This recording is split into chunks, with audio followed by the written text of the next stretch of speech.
오늘 하인리 블링거의 이 성경관에 대해서 저희들이 살펴보겠습니다. 하인리 블링거 혹시 사진 볼 수 있어요? 블링거 사진 한번 얼굴 보여줄 수 있어요? 블링거는 저쪽에 오른쪽에 털이 많은 사람입니다. 이 사람은 누구예요? 멜라니톤, 그렇죠? 저쪽엔 블링거예요. 하인리 블링거. 이 하인리 블링거는 이 쭈빙글리 다음에 후계자입니다. 그래서 취리에서 쭈빙글리의 후계자인 하인리 블링거는 스위스의 취리에 이제 이제 쭈빙글리 후계자로 있으면서 이 블링거는 이제 영국에까지도 영향을 주게 되는 그런 많은 그런 업적들을 남깁니다. 특히 블링거가 쓴 작품 중에 50편의 설교라는 것이 있어요. 저도 지금 이제 읽어보면서 좀 여러분들에게도 좀 소개 좀 앞으로 할 생각인데요. 이 50편의 설교, 데케이디스라고 취리 목사들에게 선자들 학교에서 전한 50개의 설교 모임집이 있습니다. 그래서 그것을 어떤 용도로 썼나 하면 교구를 맡고 있는 모든 목사들, 문학 석사 공부를 하는 목사들, 법학 학사, 그리고 아직 공식 설교자 인허를 받지 못한 모든 목사들이 이 50편 설교집 데케이즈 그것을 읽도록 지시합니다. 그것이 블링거가 하는 내용이에요. 근데 이 50편의 설교가 특별히 이제 그 앞에 10편의 첫 번째 10편의 설교 중 처음 세 설교는 성경의 권위에 대하여 많은 내용을 담고 있어요. 특히 이 50편 설교 중에 첫 번째 설교에는 하나님의 말씀에 대한 정의를 포함하고 있습니다. 그 내용이 이런 내용이 있어요. 그러나 우리가 이 글에서 하나님의 말씀은 당연히 하나님의 발언을 뜻하며 하나님의 뜻을 계시한다. 하나님의 입에서 나온 말씀이라 이거죠. 그리고 하나님의 뜻이라는 것이죠. 하나님 말씀 무엇보다 먼저 그리스도와 선자들과 사도들의 입에서 나온 살아있는 음성의 말씀이며 그 후 글로 기록된 말씀으로서, 그래서 이제 하나님 말씀은 하나님의 발언된 말씀과 동시에 그것이 기록된 말씀, 결국 성경이죠. 거룩하고 신성한 경이라 불린다. 말은 그 말을 하는 사람의 마음을 드러낸다. 그러므로 하나님의 말씀은 하나님의 마음의 고백이다. 그러나 하나님은 본성적으로 진리를 말씀하신다. 그는 의롭고 선하고 순결하고 불멸하며 영원하시다. 그러므로 하나님의 입에서 나오는 하나님의 말씀 또한 거짓과 속임이 없이 참되고 의로우며 오류나 악한 감정 없이 거룩하고 순수하고 선하고 불멸하며 영원하다. 지금 이 정의는 역사적 배경에서 볼 때 특별히 예외적인 것은 아니지만 하나님이 그 발언, 직접 지금 제가 발언하고 있죠. 이런 발언과 이 기록된 성경을 가장 가까운 관계에 두고 있다는 점에서 이제 일단 블링거의 성경관이 나옵니다. 즉 블링거가 하나님의 말씀을 말할 때 그는 모세와 선자들이 들은 하나님의 목소리뿐만 아니라 성경 본문을 염두에 두고 있었다는 것은 의심의 여지가 없습니다. 그는 선자들의 교훈과 글들은 항상 전 세계 모든 현인들 가운데 가장 큰 권위를 가지고 있었다라고 주장했고, 이는 선자들이 스스로 그 예언을 낸 저자가 아니라 하나님의 영에 의해 하늘의 하나님으로부터 영감을 받아 예언하였기 때문이라고 주장합니다. 마찬가지로 그는 계속 이렇게 말하는데요. 그러므로 사도들이 사람이었을지라도 그들의 교훈은 살아있는 분명한 음성을 통해 받은 것을 펜과 잉크의 글로 남긴 것으로서 하나님의 교훈이며 하나님의 참된 말씀이다.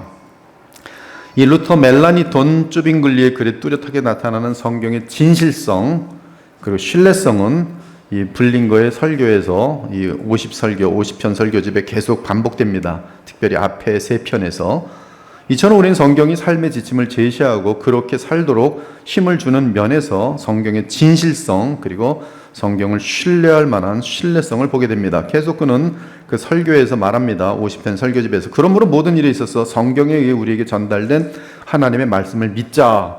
참으로 살아계신 영원한 주께서 친히 성경으로 우리에게 말씀하신다고 생각하자. 즉 하나님 말씀 이퀄 성경, 이것이 굉장히 강한 종교 개혁가들의 이 주장인 것이 계속 반복됩니다. 죽을 수밖에 없는 우리와 같은 비참한 사람들에게 바르고 거룩하게 살 수 있는 모든 수단을 신실하고 충분하고 분명하게 보장해 주신 그분의 이름과 선하심을 더욱 찬양하도록 하자. 이 50편 설교 중에 두 번째 설교에서도 블링거는 하나님의 말씀을 말할 때 성경이다라고 말합니다. 아무튼 여기서 우리는 우리의 책임을 알게 된다. 그 책임은 하나님 말씀을 읽고 듣는 것이며, 즉 읽고 듣는 것은 뭐예요? 하나님 말씀, 성경이란 것이죠. 즉 하나님 말씀이라고 표현하는데, 이 지금 하나님 말씀은 지금 블링거의 마음속에는 성경을 지금 의도하고 있는 것을 분명히 알 수 있습니다. 블링거는 그 목적 또는 목표에 대해 전혀 의심을 갖고 있지 않았다. 선자들과 사도들을 통해 우리에게 전달된 하나님의 말씀 안에는 경건을 위한 모든 효력과 우리의 삶을 바르고 옳고 거룩하게 이끄는데 필요한 모든 것이 담겨 있다. 그러므로 성경에서, 지금 그 설교 내에 보면 하나님 말씀을 성경으로 바꿉니다. 즉 성경에서 참된 경건의 요점들을 배울 수 없다고 고백하는 자는 도대체 누구인가? 블링거는 그러면서 디모데후서 3장, 여러분 잘 읽는 것처럼 디모데후서 3장 16, 17절 모든 성경은 하나님의 감동으로 된 것으로 교훈과 책망과 바르게 함과 으로 교육하기에 유익하니 이는 하나님의 사람으로 온전하게 하며 모든 선한 일을 행할 능력을 갖추게 하려 함이라. 그 다음에 요한복음 20장 30절 31절에 보면 예수께서 제자들 앞에서 이 책에 기록되지 아니한 다른 표적도 많이 행하셨으나 31절 오직 이것을 기록함은 너희로 예수께서 하나님의 아들 그리스도이심을 믿게 하려 하며 또 너희로 믿고 그 이름을 힘입어 생명을 얻게 하려 함이라. 이 구절에 있는 모든 성경이 구약 성경뿐만 아니라 새로 등장하는 신약 성서를 포함하고 있다고 이해했습니다. 지금 블링거가 말합니다. 나는 바울의 이 말을 구약 성경에 국한하여 해석할 만큼 어리석은 사람은 없다고 생각한다. 바울이 그 말을 복음을 전하는 신약 성서의 사역자였던 그의 제자 디모데에게 적용한 것은 너무나 명백하기 때문이다. 블링거의 설교는 이와 관련해서 성경의 충분성을 다룹니다. 성경의 충분성. 그는 예수님이 신약 성서에 기록되지 않은 많은 것들을 말씀하셨다는 것을 알고 있었다. 그럼에도 불구하고 블링거는 방금 읽은 요한복음 20장 30, 31절을 인용하면서 요한의 이 말씀에 담고 있는 성경의 충분성, 즉 디모데후서 3장에서도 이 말씀으로 충분하다, 의와 교육으로 우리를 연단하고 이끄는 데 있어서 충분하다, 이 성경의 충분성 교리에 대해서 그 말씀은 충분히 우리에게 가르치고 있다라고 주장을 합니다. 그러므로 요한은 믿음을 교훈하는 그 어떤 것도 놓치지 않았다. 누가도 아무것도 빠뜨리지 않았다. 우리 주 예수 그리스도의 다른 사도들과 제자들 역시 아무것도 흘러 떠나가도록 내버려 두지 않았다. 바울은 14개의 다양한 서신을 썼다. 그러나 그것들 대부분은 한 가지 동일한 주제를 다루고 있다. 우리가 추측하는 바로는 그 서신들 안에는 경건에 대한 절대적인 교훈이 충분히 담겨 있다. 여러분들이 그러니까 성경 여기에 여러분을 그리스도의 사람으로 만드는 데서 구원에 필요한 모든 것들, 또 영광에 이르는 모든 것들이 다 충분히 담겨 있어요. 이 성경의 충분성을 붙든 블링거는 루터, 멜라니톤, 쯔빙글리처럼 성경의 최종 권위에 전적으로 헌신합니다. 사도들이 후손들에게 글이 아니라 구전을 통해 모든 경건의 요소들을 가르치다고 열정적으로 확신한 자들의 목적은 하나님 말씀 대신 인간의 규례들, 즉 자신들의 규례를 팔아먹기 위함이다. 내 형제들이 이 독에 대응하기 위해 해독제를 받아먹으라. 즉 성경에 위반되는 전통을 가르치는 모든 교회의 어떤 그러한 내용들에 대해서 아주 노골적인 분명한 도전을 하는 이 블링거를 우리는 볼 수 있어요. 즉 사도들의 글이 아니라 구도로 가르쳤다는 것들을 사도들의 자명한 글과 비교하라. 만일 그런 전통들이 어느 곳에서든 성경과 불일치하면 그것은 사도들의 전통이 아니라 인간이 꾸며낸 것들을 하나씩 모아놓은 것이다. 블링거는 이제 50편의 설교뿐만 아니라 1556년에 기독교 신앙 요해를 썼는데요. 그는 이 책에서 성경의 그런 충분한 권위와 나름대로의 위상을 가지고 있기 때문에 따로 교회 및 인간으로부터 신임의 허락을 받을 필요가 없다고 주장합니다. 1544년에는 요한 코클레우스에게 공개 서한을 쓰는데요. 그 서신에서 똑같이 구약 성서와 신약 성서는 반박의 여지 없이 고대의 정전 및 진본으로 불리며 논쟁이 불필요한 진리와 권위를 갖고 있다. 또한 누군가가 오토피스토이, 이게 되게 중요한 단어예요. 즉 성경 자체는 자체적으로 자신을 증거한다. 즉 절대적인 그 충분한 하나님의 말씀으로 증거한다. 이 오토피스토이라고 말하는 것처럼 그 자체의 믿음을 갖게 만든다.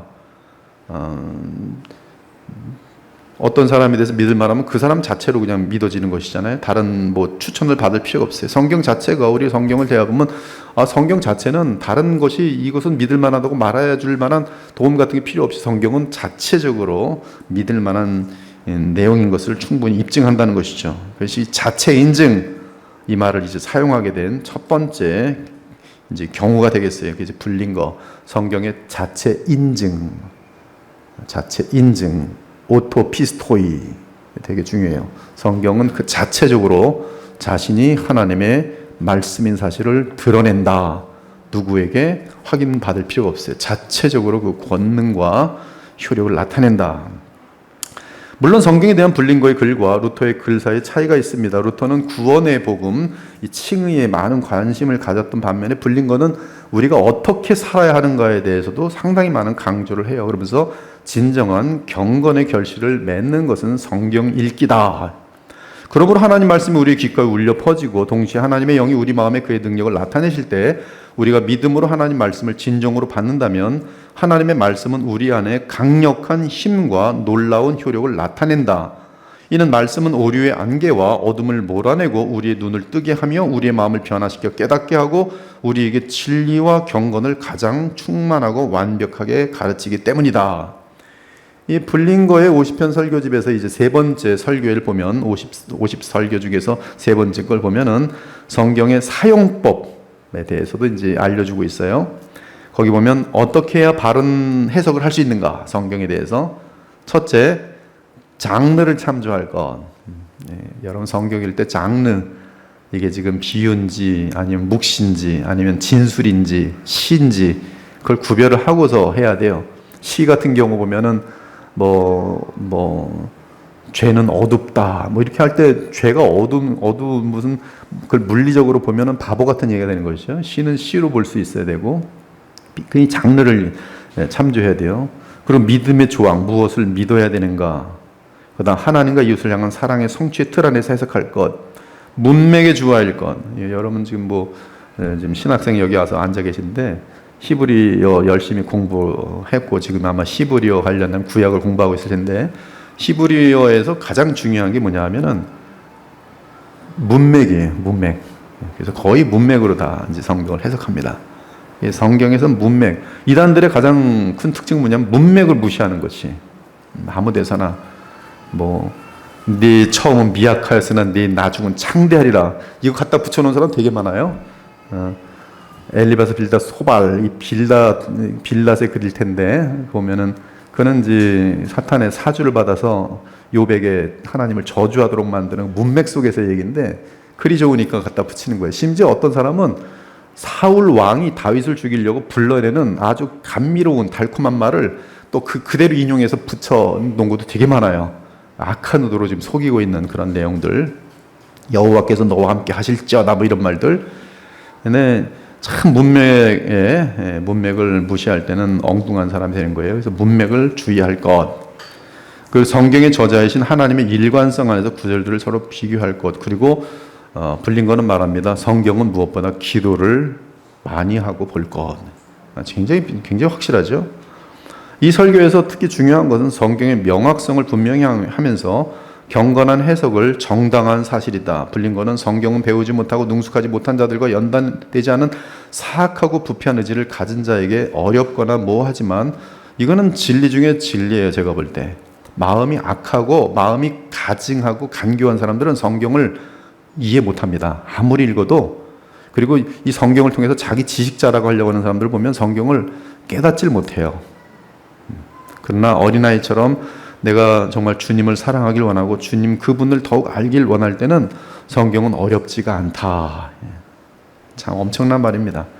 부패한 의지를 가진 자에게는 성경은 어렵거나 모호하지만 열성적이고 경건한 독자들에게는 그렇지 않다. 그래서 이 죄가 몸에 밴 사람들은 성경을 읽을 때요, 요거 좀 찢었으면 좋겠다. 설교하는 사람들도요, 목사가 자기가 죄에 인박혀 있으면요, 그쪽 설교 절대 안 해요. 음란에 물든 목사는 절대 음란에 대해 설교 안 합니다. 아주 합리화시켜요. 그래서 결국은 동성애를 지지하는 목사들도 나오는 거예요. 여러분, 동성애까지 가는 데는 이게 확 날아가는 게 아닙니다. 중간에 계속적인 부패와 타락이 있어요. 그런데 교단 전체가 그것을 받아들이는 교단이 되면서 우리는 가짜다라고 드러내는 것과 똑같은 것이.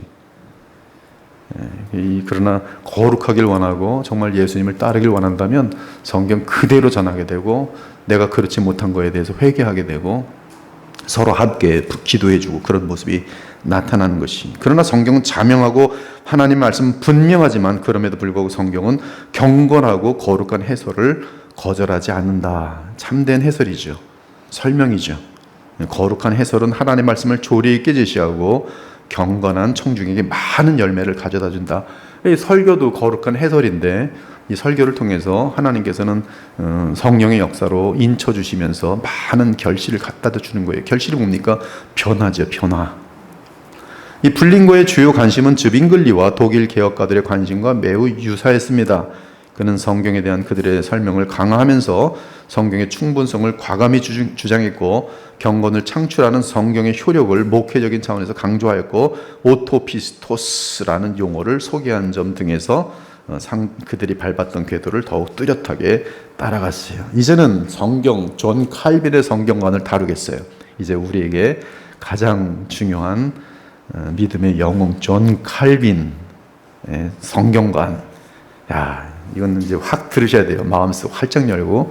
이 존 칼빈에 대해서 존 칼빈의 성경관, 성경에 대한 내용은 지금까지 다 잊어먹어도 됩니다. 뭐 즈빙글리, 뭐 다 루터 다 잊어먹어도. 왜냐하면 우리는 개혁주의자로서 개혁주의 아버지 존 칼빈의 후예들이기 때문에 존 칼빈의 것만 잘 잡으시면은 그분이 가장 이 모든 것들을 잘 수렴하고 가장 체계적으로 우리에게 남겨줬다고 보기 때문에 존 칼빈의 성경관을 배우는 것이. 존 칼빈 1509년에서 1564년 존 칼빈은 의심할 바 없이 종교개혁 시대의 가장 유일한 영향력 있는 신학자였다. 그의 기독교 강요는 지난 2000년 동안 성경 교리를 가장 멋지게 설명한 작품 중 하나로 우뚝 서 있다. 하지만 그 저술은 오랜 기간에 걸쳐 상당 부분 확장되고 재구성되었다. 1536년 라틴어 초판은 516쪽으로서 12장으로 나누어져 있었던 반면 1559년에 라틴판과 그 후 1년 후 칼빈이 직접 그 라틴판을 프랑스어로 번역한 프랑스판은 80장으로 구성된 4권의 책으로 출판되었다. 어마어마한 양이죠. 어마어마한. 원래 이 작품은 기독교 강요는 성경의 기원, 특징, 사용을 구체적으로 다루지는 않았다. 그는 1539년 라틴어 판에서 하나님의 지식에 대한 확장된 소개를 하며 이 문제를 대대적으로 처음 다루는데 이 판은 초판보다 3배나 더 컸고 칼빈이 프랑스 스트라스부르에 망명하 있는 동안에 출판되었다. 그러나 초기 단계에서도 이 주제에 대한 칼빈의 입장은 분명했다. 칼빈은 하나님이 성경 안에서 말씀하신다는 간단한 사실을 근거로 성경의 권위를 언급했다. 칼빈의 말입니다. 그는 하늘로부터 더 이상 날마다 계시가 주어지지 않는 동안 성경은 홀로 서며 주께서는 그 안에 그의 진리를 영원토록 두시기를 기뻐하셨다. 성경이 어떻게 신자들 사이에서 정당한 권위를 나타내고 하나님의 살아있는 음성으로 들릴 수 있는지에 대해 주목해야 한다.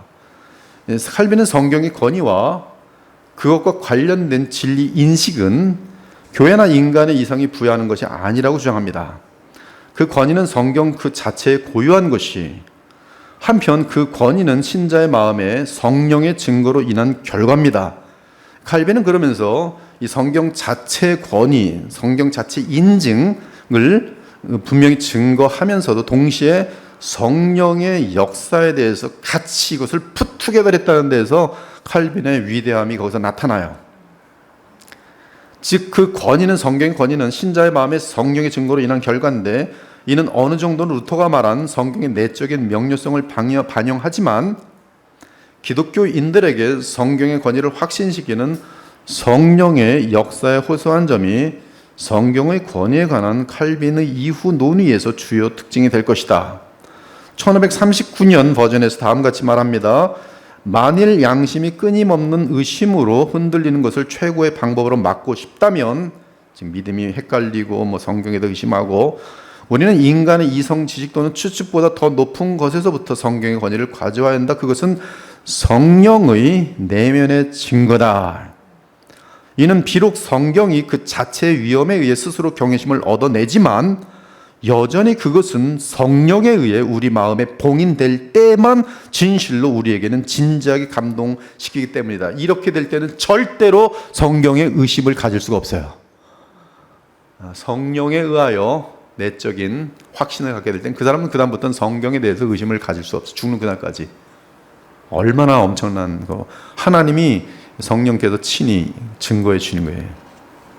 그의 칼빈의 펜에서 나온 또 다른 작품, 즉 제네바 시민들을 대신하여 사돌 레토 추기경에 쓴 그의 답변을 보면 분명히 그는 말씀 없이 성령께만 호소하는 것이 얼마나 위험한지를 의식하고 있어요.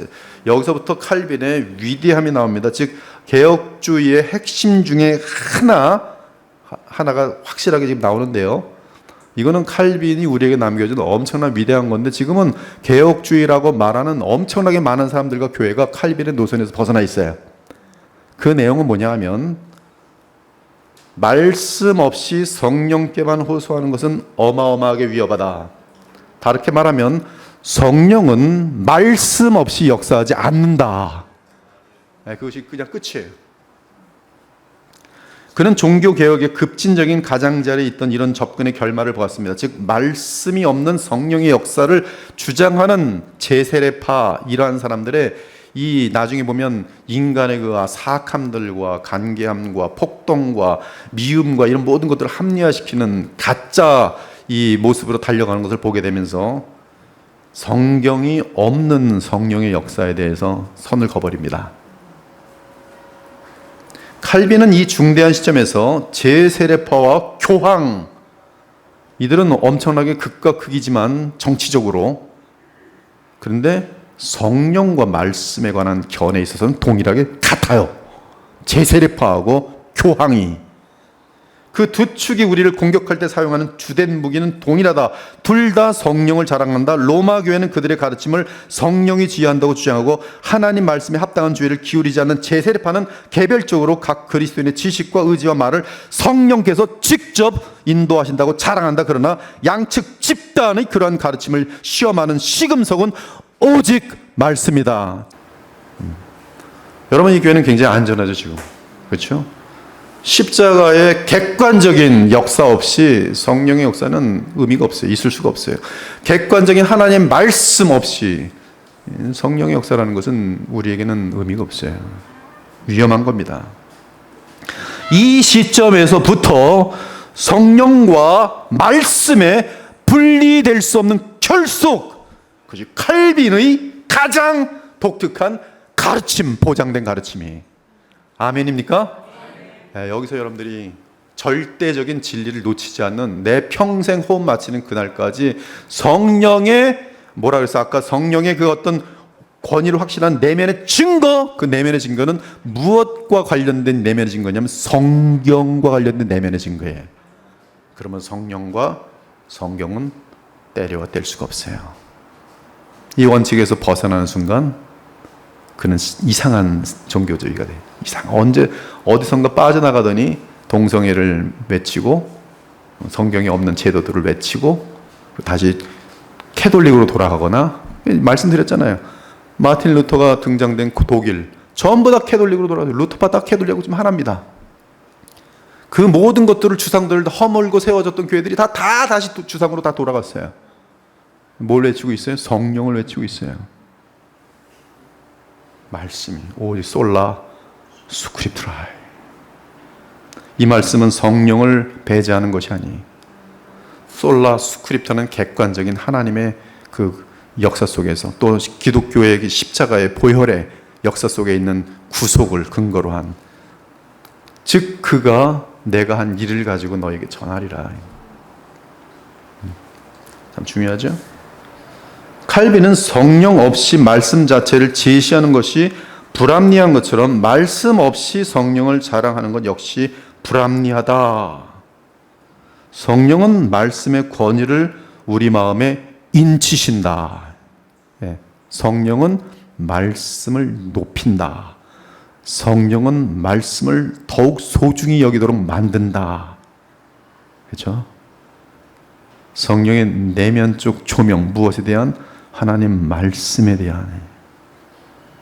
근데 우리는 이제 말씀 놓치고 성경 얘기하는 사람도 많잖아요. 지난밤에 성령께서 내게 말씀하기 뭐랍니까? 성령께서 내 말씀을, 하나님 말씀을 조명하게 해주셨다. 그렇게 말하면 아름다운 말이지만 직접 계시를 받고 직통을 받는 것처럼 얘기하는 것은 이 객관적인 66권 솔라 스크립트라를 단퀴에 지금 날려버리고 있는, 자기를 드러내는, 하나님만이 나를 특별히 대하신다라는 그런 착각 속에서 다른 사람들보다 영적 권위를 더 스스로 가지려는 간교한 마음 속에서 헛소리를 하는 거예요. 헛소리. 우리는 칼빈을 따르는 입장에서 그런 말을 해서는 안 돼요. 그렇죠? 주시에 이걸 놓치면 끝납니다. 교회는 끝나요. 여러분 신앙 끝나요. 다 말씀에 서 있지 않는 것은 이거는 이미 종교 개혁 때 끝난 게임이에요. 근데 마귀는 계속 그걸 가져, 인간들이 너무 좋아한다를 알고 다시 풀어버려고 전부 성령으로 가는 거예요. 성령을 가르치는 건 귀하죠. 그러나 성경대로 가르쳐야죠. 성경대로 가르치면 성령의 역사는 성경을 벗어나서 역사하지 않아요. 그렇다면 성경만이 하나님의 구원의 지식을 제시하는 데 충분하며 그것의 확실성은 성령의 내적인 설득에 근거한다. 말씀은 주께서 그의 성령으로 신자들의 마음을 밝히는 데 사용하시는 도구다. 한마디로 말하면 성령의 역사는 무엇을 드러내요? 말씀을 드러내고, 누구를 드러낼 것 같아요? 예수 그리스도를 드러내도록 돼 있어요. 그래서 우리가 성령 충만하면 누구에게 관심을 갖게 돼 있어요? 더욱 예수 그리스도께 관심을 갖게 돼 있고, 더욱 어디로 향하게 돼 있어요? 성경을 향하게 돼 있어요. 그렇죠? 근데 말씀 충만하다 그러면서 성경을 점점 멀러가고 내가 직접 뭘 받으라고 하는 거는, 그는 성령의 역사가 뭐예요? 자기 스스로 속는 악령의 역사가 타고 들어오는 채널이 되는 거예요. 성령은 누구를 조명해줘요? 성경을 조명해줘요. 누구를 드러내세요? 예수 그리스도를 드러내세요. 성령이 임하면 여러분들이 누구의 증인이 돼요? 예수 그리스도의 증인이 돼요. 이 시점에 소개된 칼빈 신학의 또 다른 불후의 특징은 그가 성경의 권위를 위해 논증을 사용한 것이었다. 논증을 그는 사용합니다. 성경 자체의 인증을 인정합니다. 성경의 내적인 조명, 즉 성경에 대한 성령의 내적인 조명에 의한 절대적인 확신을 칼빈은 가르칩니다. 플러스 우리의 이성과 지식과 모든 역사 속에 있는 증거들을 사용하는데 칼빈은 두려워하지 않아요. 그러나 이것에 우선순위를 두는데, 이것이 아무리 한다 할지라도 인간들은 너무 악해서 아무리 증거를 내도 믿지 않지만 성령께서 그의 마음속에 비춰주시면 그는 철저한 불신자였다가도 순식간에 변화하여 하나님 말씀에 설득되어서 하나님 말씀을 믿게 되어지는 역사를 칼빈은 우리에게 가르치고 있는 것이에요. 즉 성경은 증거들을 필요로 함이 없이 홀로 우뚝 초연하게 서지만, 그러나 그럼에도 하나님께서는 우리에게 더더욱 충분히 우리의 믿음을 돕는 확증들을 허락해 주셨다. 칼빈은 성령의 증거와 확증들을 조심스럽게 함께 붙듭니다. 그러나 증거들이 없어도 이미 성경 자체의 내적인 그러한 내적 증거와 그리고 성령의 이 내면적인 그러한 증거에 의해서 성경의 권위는 조금도 이런 논증에 의해서 훼손되지 않는다라고 그는 증거합니다. 그러므로 결국 칼빈도 뭐예요? 솔라 스크립트라에, 그러나 훨씬 더 안전하게 틀을 넓혀가면서 우리에게 성경에 대한 풍성함을 누릴 수 있게 하는 것이, 1559년에 기독교 강요의 결정판이 될 작품에서 칼빈은 성경에 대한 생각을 더욱 발전시킵니다. 그는 제1권의 시작 부분에서 하나님의 지식을 광범위하게 다루면서 성경의 필요성에 대한 논증을 신중하게 펼쳐나갔다. 칼빈은 각 사람이 하나님의 형상으로 지음을 받았기 때문에 하나님에 대한 타고난 지식을 가지고 있다고 주장했다. 인간의 마음속에는 그리고 실제로 타고난 본능에 의해 하나님에 대한 인식이 있다. 어떻게 그러한가? 칼빈의 대답은 간단하다. 하나님은 모든 사람 안에 종교의 씨앗을 심어 놓으셨다. 그럼에도 불구하고 그는 어떤 사람은 미신 때문에 하나님을 잃고 어떤 사람은 악한 마음 가운데 고의적으로 하나님을 버린다. 아무튼 모든 사람은 하나님을 아는 진정한 지식을 잃고 타락했다라고 주장했다. 칼빈은 또한 하나님은 우리가 말한 종교의 씨앗을 인간의 마음에 뿌렸을 뿐만 아니라 그가 지으신 만물을 통해 사람을 드러내며 날마다 자신을 나타내신다. 즉 하나님은 인간 모든 마음속에 자신을 증거하고 계세요. 양심이라는 것과 이너 라이트, 즉 내면의 어떠한 종교의 씨앗이라는 것을 통해서 자신을 부정하지 못하도록 계속 증거하시고, 플러스 로마서 다 1장에 있는 거예요. 이 모든 만물을 통해서 하나님의 그 영광과 그 신묘하심과 그런 모든 것들을 언제나 증거하세요. 곤충들을 보더라도 기묘합니다. 기묘해요. 이 거미가 거미줄을 치는 걸 제가 며칠 전에 봤는데요. 어떻게 그렇게 달랑달랑 흔들리는데요. 기가 막히더라고요. 탁동구멍에 탁 붙여요. 근데 각도가 정확하고요. 그리고 이게 큰 게 있는데 짝짝 조그맣게 들어가면 안설면 탁 하는데, 이게 바람이 폭풍이 불어도 찢어지지가 않아요. 벽에다 딱 붙여놓고. 그리고 이 조그만 개미 한 마리가 큰 나방이 붙어도 이게 찢어지지가 않아요. 야, 머리가 인간보다 좋거든요. 그 면에서는. 여러분들이 여러분 엉덩이에서 뭐 나오게 한 다음에 이렇게 해갖고 할 수 있겠어요? 그 면에 있어서는 거미보다 못해요, 실력이.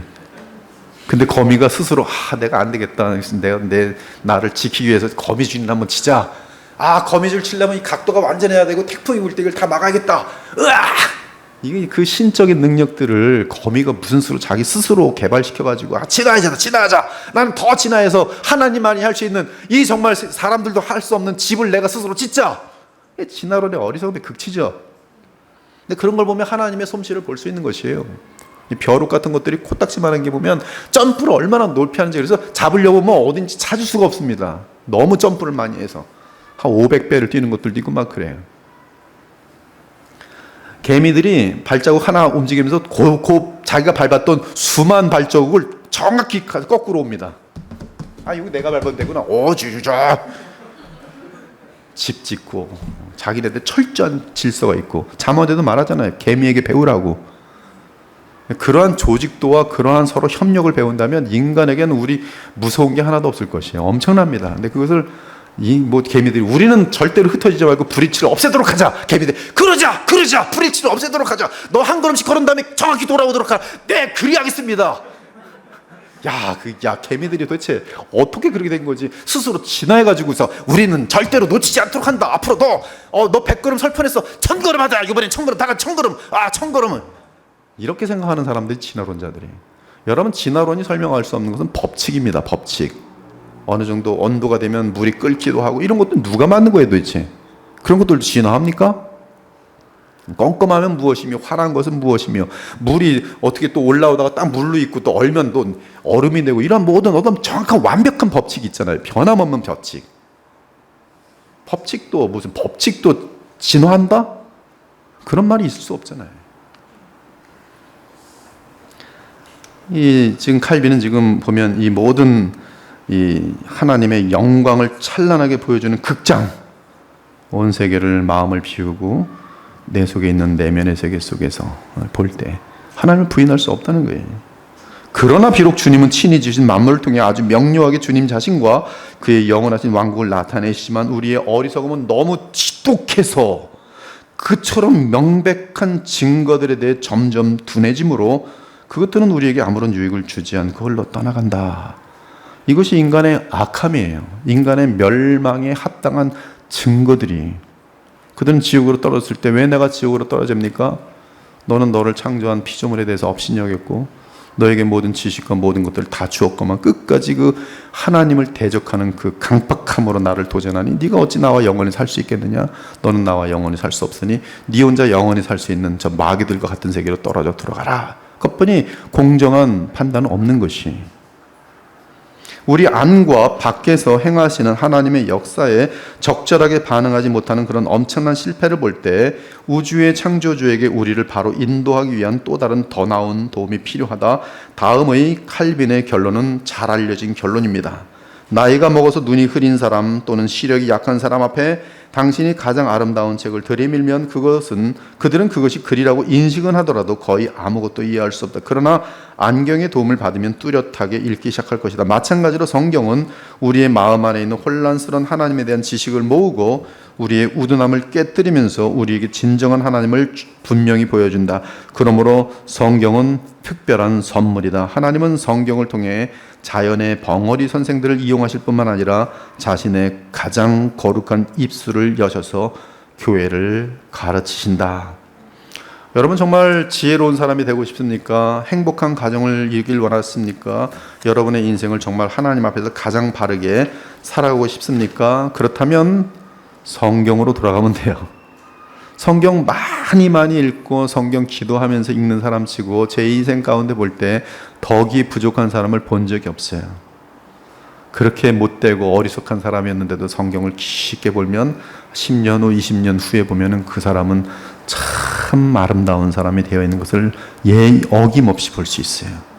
여러분이 죄성 때문에 지금도 무너지고 있습니까? 자신을 거울로 보면서 탓하면서 주먹을 치는 사람이 있습니까? 근데 거기서 벗어나지 못합니까? 스스로의 힘으로 안 되는 걸 지금도 노력하기 때문에 실패하는 거예요. 답은 뭐예요? 성경으로 돌아가세요. 성경 읽으세요. 오늘도 열고 성경 읽으세요. 또 읽으세요. 그리고 성경에서 오직 예수를 발견하세요. 그리고 예수님을 만나십시오. 그러면 여러분과는 종류가 다른 사람이 계속 여러분의 삶을 통해서 나오게 될 것이. 그것이 하나님의 은혜예요. 하나님 우리에게 성경을 최고의 선물로 주셨어요. 솔라 스크립트라예요. 아무리 지식이 없는 사람이라도 유아에게 흔히 그러하던 하나님이 우리에게 어느 정도 혓잘배기 소리로 말씀하셔야 한다는 것을 모르겠는가? 즉 하나님께서 우리에게 자신의 무한한 지식들과 그 모든 것들을 알려주시기 위해서 이 아이들하고 대화할 때 우리가 혓잘배로 얘기하잖아요. 구리 쭉. 하나님께서 우리를 향해서 우리가 하나님을 알 수 있도록 자신을 낮추시면서 많이 보여주시는 것이죠. 그게 바로 성경이라는 겁니다. 불린거가 논쟁하다가 끄집어낸 용어이긴 하지만 성경의 자체 인증이란 말은 칼빈과 가장 많이 연관되어 있으며 1559년판 기독교 강화의 앞장에 매우 중요한 관련 내용이 담겨 있다. 거기서 칼빈은 성경의 권위를 드러낸 증거들과 나란히 성령의 증거를 제시한 1939년판과는 달리 과거에는 나란히 놓았지만 이제 그의 생각이 더 깊어지면서 1559년판에서는 성령의 증거와 성경 자체 인증을 함께 묵습니다. 그러므로 여러분들은 성경이 두 가지의 권위를 갖고 있는 것을 알고 계셔야 돼요. 성경 자체 권위가 있어요.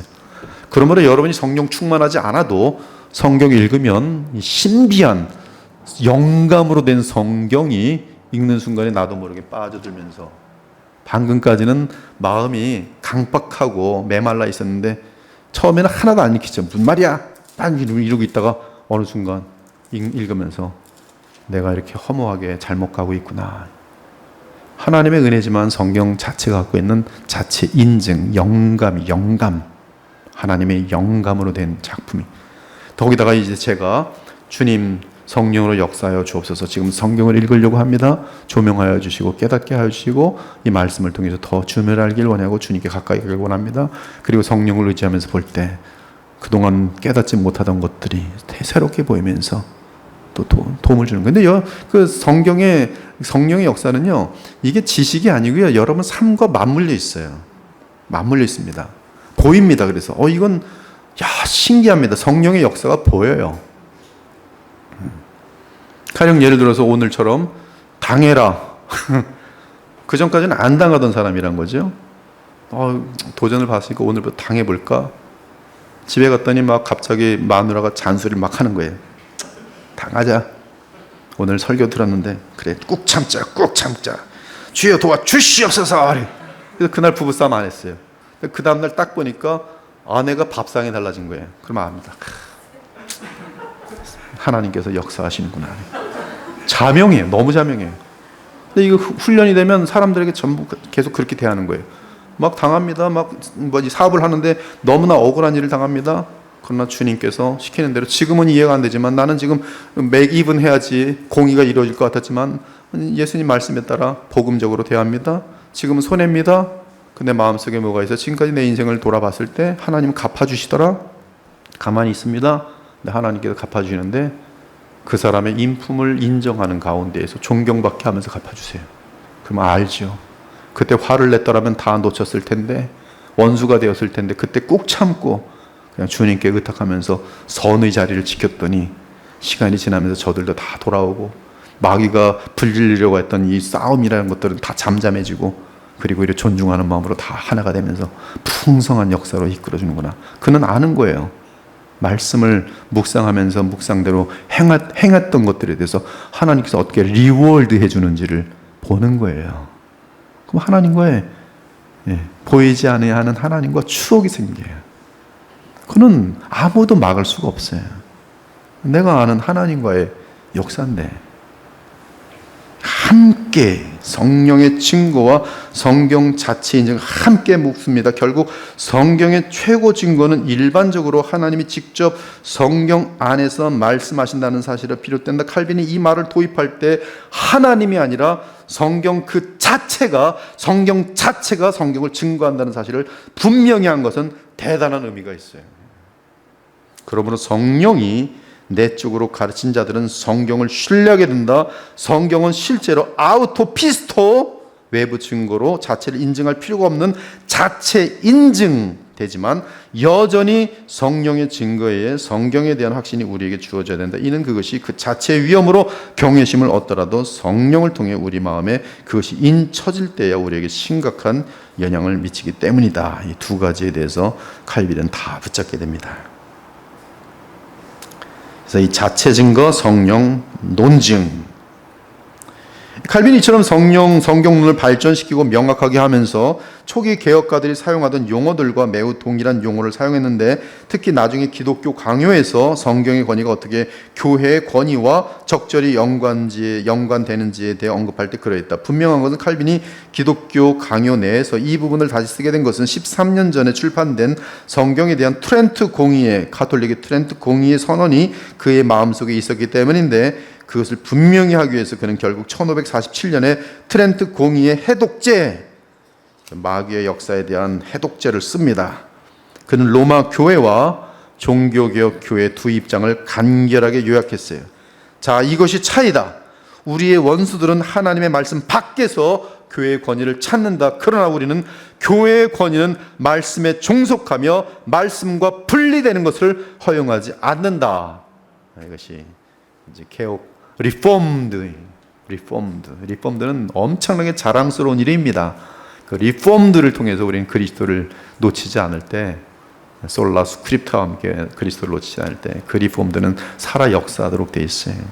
리폼드라고 하면서 자기의 지식과 교만을 드러낼 때는 패가 망신하면서 이상한 존재가 되는 것이지만 겸손한 가운데 리폼드를 통해서 오직 예수 그리스도를 높이고 나는 쇠하여야 하고 오직 아버지의 뜻이 이루어지고 내 뜻대로 마옵시고 아버지의 뜻대로 하고 할 때 거기에 성령의 역사가 나타나는 것이.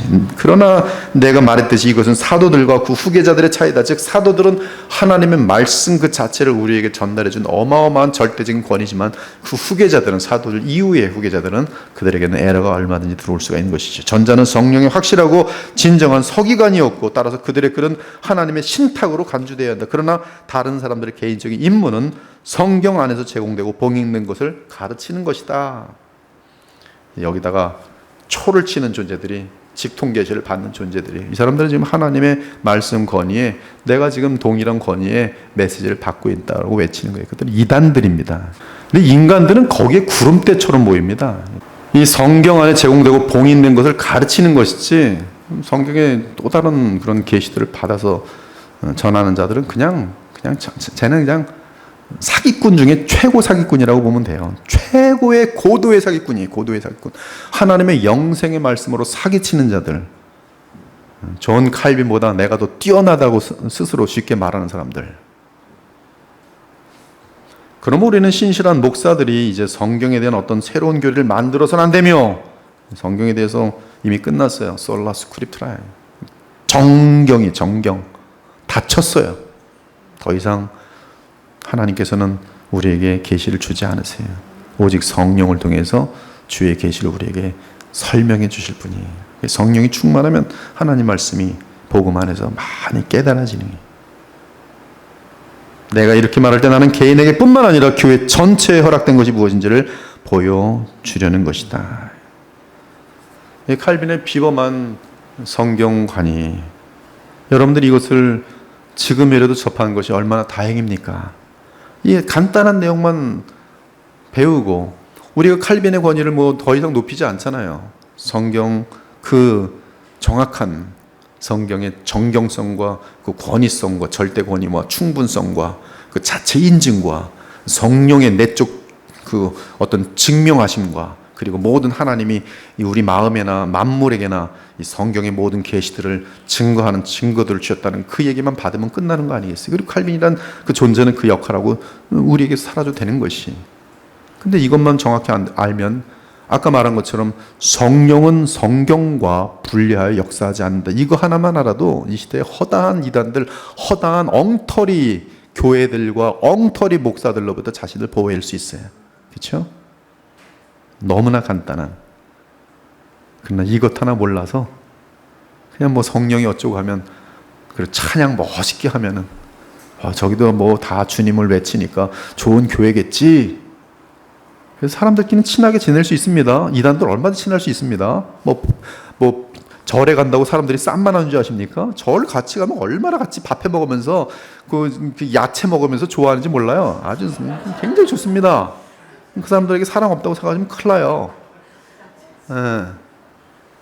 그러나 중요한 것은 그리스도를 닮아가는 실질적인 복음의 능력이 나타나지 않고 원래 나옛, 즉 하나님의 나라를, 주님의 나라의 영원한 그 어떤 영생의 실제적인 체험이 있을 수가 없는 것이죠.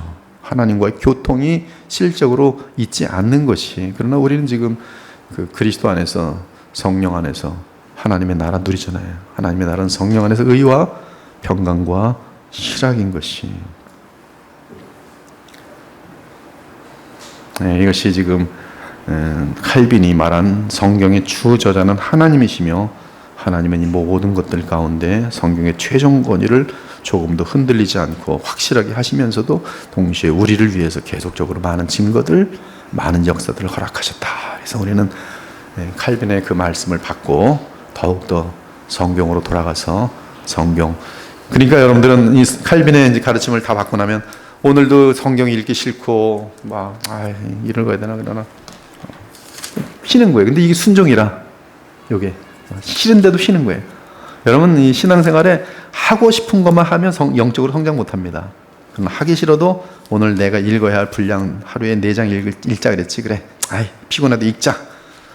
졸면서도 읽으면 하나도 그날 아침에 하나도 못 읽고 이게 무슨 말인지도 모르고 아침 끝났다고 합시다. 근데 그날 내가 주님께 순종했다라는 그 순종한 그것 때문에 내 마음속에 평강이 넘치고 다시 성경 읽고 싶은 마음이 다시 생겨나요.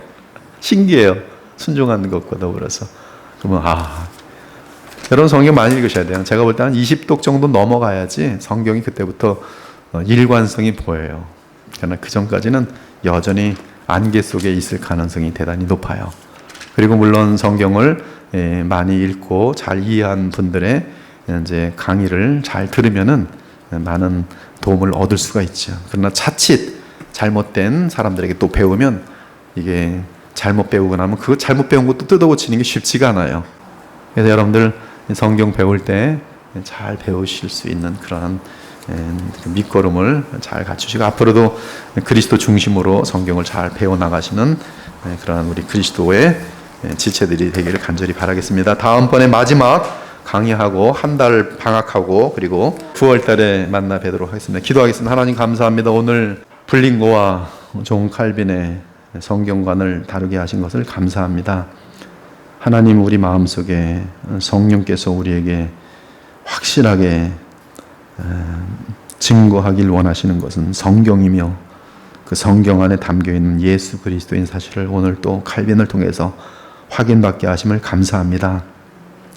항상 성경을 펴고 성경에서 그리스도를 만나면서 주의 말씀을 지키고 순종하려고 온 마음을 다할 때 우리도 모르는 사이에 하나님이 기뻐하시는 그러한 영광스럽고 아름다운 주의 백성들로 다 변화되어지는 그러한 성도들이 되며 또 그러한 성도들로 구성된 교회들이 되어서 이 마지막 시대에 많은 교회들에게 참 복음의 교회가 얼마나 아름답고 얼마나 어둠들을 물리치면서 빛에 속하여 살아가는지를 입증해 보일 수 있는 성령께서 친히 역사하시는 주님 주인 되시는 교회가 될 수 있도록 복을 내리고 주시옵소서.